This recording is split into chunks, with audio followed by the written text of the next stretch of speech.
ziva inhoroondo yekwakabva Bhaibheri, ziva inhoroondo yekwakabva Bhaibheri. Vanhu vatema ngwara ikati musabatiswa mapune nzombe, ziva inhoroondo yekwakabva Bhaibheri. Vana mai ngwara ikati musabatiswa mapune nzombe, ziva inhoroondo yekwakabva Bhaibheri. Vana baba ngwara ikati musabatiswa mapune nzombe, ziva inhoroondo yekwakabva Bhaibheri. Jesus ari kuuraya vanhu nenhamo, Jesus ari kuuraya vanhu nenhamo. Akashambadzwa mubhuku nevapambe pfumi. Jesus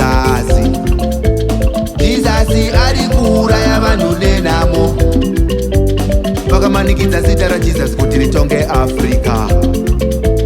Jesus ari kuuraya vanhu nenhamo.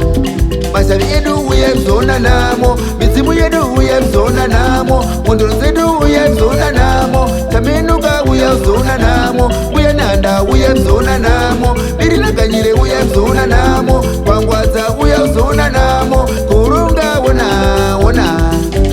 Vanhu vazhinji vakapondwa vachimanikidzwa Bhaibheri, ziva inhoroondo yekwakabva Bhaibheri.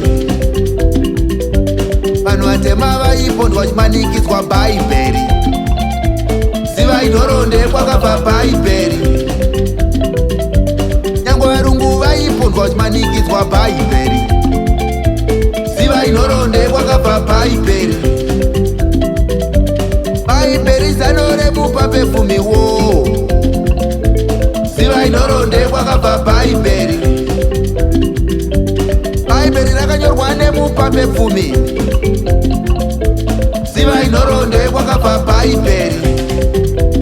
Vanhu vatema vari kubongomora nhamo, vanhu vatema vari kubongomora nhamo, mativi mana vari kubongomora nhamo, vanhu vatema vari kutematema nhamo, vana vadiki vari kubata musoro nenhamo, vanhu vakuru vari kutematema nenhamo, vana mai vari kutematema nenhamo, vana baba vari kutematema nenhamo, nyika dzese kutematema nenhamo.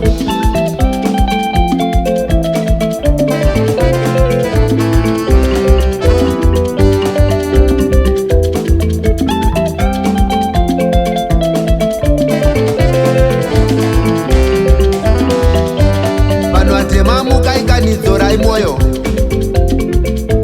vanhu vatemamuka ikanizorai moyo. Vanhu vekwedu kuAfrica vakainyika, vanhu vekwedu kuAfrica vakainyika.